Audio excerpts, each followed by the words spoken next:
Okay. Finally figured out why everything was coming in lower when I record videos. Today's topic is the illicit drug trade, explaining how to control it.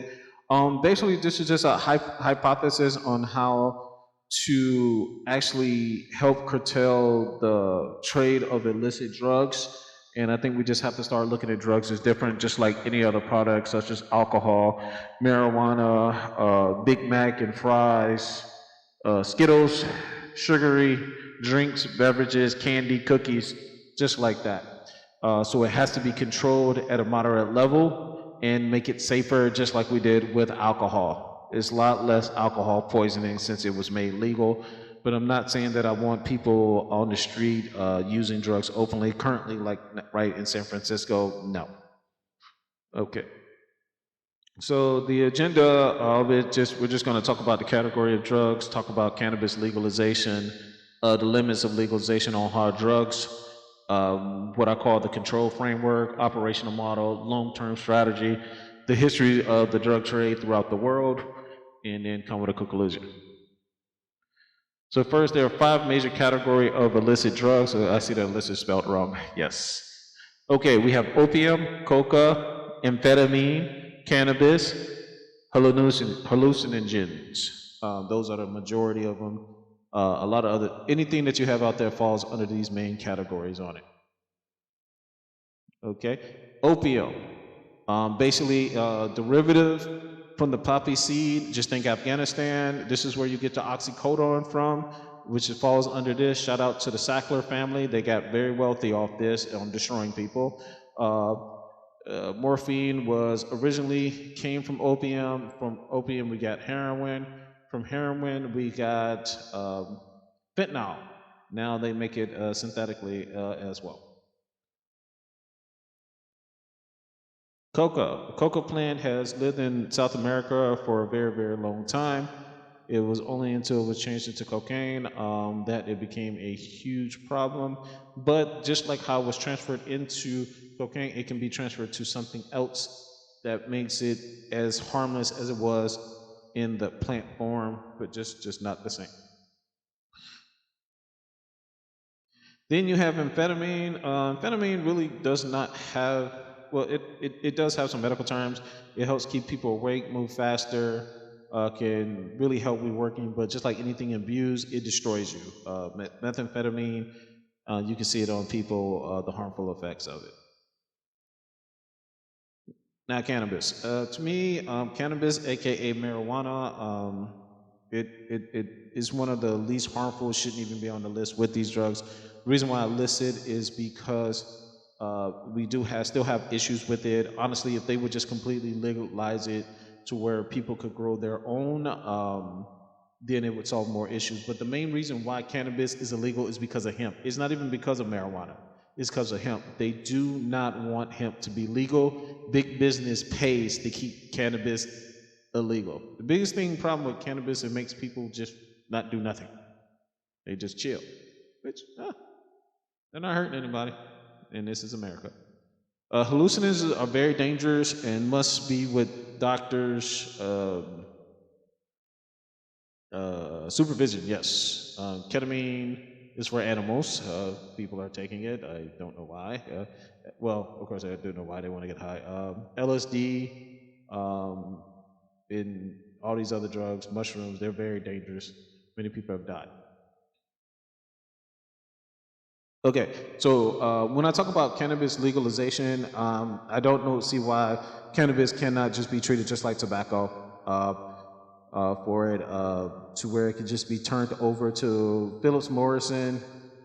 They'll take it over. I know a lot of people. I have my mom and pop shop. Philip Morrison's gonna come through and take it. It could easily happen. But we also can teach people how to grow their own cannabis as well, how to cultivate it. I'm gonna talk about natural cannabis. I don't smoke. I don't believe in smoking anything. I think smoking is very bad for you. So don't believe I'm just advocating for marijuana because I'm a stoner. No, I don't smoke. Okay, but if we teach people how to grow their own cannabis, how to cultivate that, and just smoke it on their own, just like how people grow tobacco, that would save a lot of things. Because a lot of the cannabis people are buying on the street are chemically infused. Chemically infused. They think they're just smoking marijuana. They're smoking more chemicals than it is marijuana. If you were to buy marijuana off the street, get it breaking down, even in some of these, what do you call it, the cannabis shops, you'll find out that you're smoking embalming fluid. There's something sprayed on this. We did a full breakdown, the number of chemicals in there. Stop smoking it now. You're killing yourself. But in legalization would shape the market, and there won't be enough money made in it to pay for the chemicals. You just can grow it naturally to where it's growing in your yard. Not that you should grow it in your yard, but you know what I mean. And the biggest thing on this is just a shifting from the destructive format that we have to supposedly the reason why we're bothering Venezuela right now is to stop the drug market. No, it's not. We're actually messing with Venezuela because of oil, but let's just say we were, hypothetically we were on it. The blowing up boats and stuff like that, that's not going to stop anything because it's too much money to be made. The main way to stop the illicit trade is just to change who makes the money. And that's why I say turn it over to the agency. Who knows how to do this? But it just must be controlled, professionally controlled, to where it's less harmful. Because if you control it, you can control the product, you can change the product to make it a little bit better. Just like the people that make tequila. I bet you drink the tequila today better than tequila of the past is better tequila. It has less harmful effects on it. It's filtered better, it's made better, it's aged better. It's just better. It's better. They've learned over the years of cultivating, making, we can make it better now out of this. Okay, this right here toward the bottom is a good example of where the market is now. It's all over the place. Unorganized, not controlled, chaotic. People are dying of overdose, think they're buying one thing, they're buying something else, because the addicts are going to keep buying. They're hooked. They're mentally hooked on it. We're going to change it to an organized format. Central distribution. Reduce the crime influence. Replace illegal marts with regulated systems. People are saying that happened before. No, not in the way that I'm talking about. Fully legal. Not this hypothetical half stuff. But it's going to be controlled by the government. You have to come to the government to get it. You don't want to buy on the street. It's too dangerous. Plus, it's cheaper if you come for the government. Why are you going to spend 10 when you can spend $1 with me?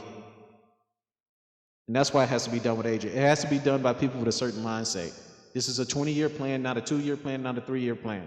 But the goal is to get control and to organize. Operational breakdown. And again, this is a hypothetical, model hypothetical on it. Okay, the agency will gain control, the distribution, storage. It's not listed on here, but also the collection of the money. We will eliminate all street dealers. There will be no more territory violence. The gangs are gone, or they got to find another way of making money because they're not moving dope through the streets. There will not be any home meth labs. We find them, we take them out, we take them down. And then we have our own, because we're putting out our own product, and our product is cheaper. The meth labs will go out of business before the police can even get there. They're going to run out of money to buy stuff. And there's only so much you can steal. Centralize it. It's going to be controlled, and this will all be done in G15 extra black, top secret. Big Pharma will be involved, and our government is used to doing this. They've done this with other drugs. Quality control. We'll make sure our drugs are the best stuff on the street, most quality and purest on the street, and that's why we'll work with Big Pharma on it. They can push the product out. And the goal through this is reduce violence, eliminate unsafe production, and remove the street economy. You take away the economy from this, and it makes the streets better. We'll have less dirty needles, people getting infected from shooting drugs up because you won't be able to. Our product will come in a pill format, and there's no breaking it down. You just got to swallow and wait. There's no quick fix. You got to wait. We'll clean up the neighborhood. No more street dealers on it. No more gang violence. People they won't have much money, but the streets will be just a little bit cleaner. And then also, we'll continue to push a campaign of why people should not use drugs. And also help people get cleaned up that want to get cleaned up. But the biggest thing is oversight. In the past, we've lost oversight from it. There's enough money in the system to do this, because that's the main goal, is to take the money out. So we need disciplined people working and understand. No rogue element trying to make money on the side. You get caught making money on the side, then you're done. We need strong people, strong, disciplined people. And we do have them in our government. And with that control, we can control where it's done. Currently, right now, you drive down some streets, you see people using drugs on the streets. That will not be tolerated. Not schools will be cleaned up. Public housing areas will be some of the cleanest areas there because the police will be there. Why? Because that's government property. You can do that. Schools, parks, everywhere. And I know some people, well, what are the police involved in? The police won't do it. Why? Because there's no money in it. We've taken the money out. Short term. In the short term, we will see an increase in overdoses, more medical bills, but that'll be counteracted because we'll have less homicides on the streets from gang violence on it. Some theft will go up a little bit more than usual, but the price will be so low, people won't even have to steal as much because the price is down. That's the short-term problem. But it's the same problems that we currently have with no solutions. We'll replace that with a new financial model. Okay? We will take the revenue earned from getting rid of the cartels, getting rid of the street dealers, all the money is coming to the government. Use that to fund new drugs, new type of heroin on the street. Just new drugs on the street. The people are like, oh man, to make them functional over time. But this is not going to be a year, 2 year, just like a 20-year plan. We use that money to fund the health care, get people in treatment, get them cleaned up. That's people that want to. Get them back to where they are good citizens, contributing citizens to society. That's the overall long-term goal. So instead of the profits going to the cartel, it goes to the government. We use that to fund new drugs, health care, treatment. And that's where Big Pharma will come in. That's why Big Pharma will work with us. Because they're going to be able to create new drugs. And that's what Big Pharma loves to do, create new stuff. New product, and Big Pharma will get all the products. So Big Pharma is going to keep pushing. Back what I said, this is a 20-year plan. First plan is stabilization. We get a strong foundation in the United States where production is inside the United States. We control it. We control the supply. You control the supply, you take other people, put them out of business, just like Walmart. Slowly but surely, people just go out of business. They ain't got the money. They can try to come stick up kids, but we got our own army. It's the government. Then we replace it with different drugs because we take drugs that are less harmful, less addictive, where people can still be functional. And they're out there. We also are changing enforcement. Once we gain control, enforcement. We count anybody that's trying to do independently move in the United States. Move product, any type of illicit drugs, cocaine, heroin, your enforcement, your punishment would be severe. Because we will have new drugs on it, there's no need to move, but that won't really need to be needed because there would not be money in it. You take the money out and people start doing it. Most people that's hustling, they're just doing it for the money. You take the money out and it's gone. Just like in Dubai, Saudi Arabia, that's why they do have the problem, but it's not as bad. Because you get caught, you're done, and plus it's not enough money. They're making more money doing other things, so people don't get in that business. It's bad business. That's why it's very heavy in South America. Plus, there's another reason why South America is kept poor, to continue the movement. All right, now here's the historical background for it, because people say, well, the government's never been behind drugs. Okay. Okay, so I want you to do research on the East India Company and what they traded. The biggest trading was opium.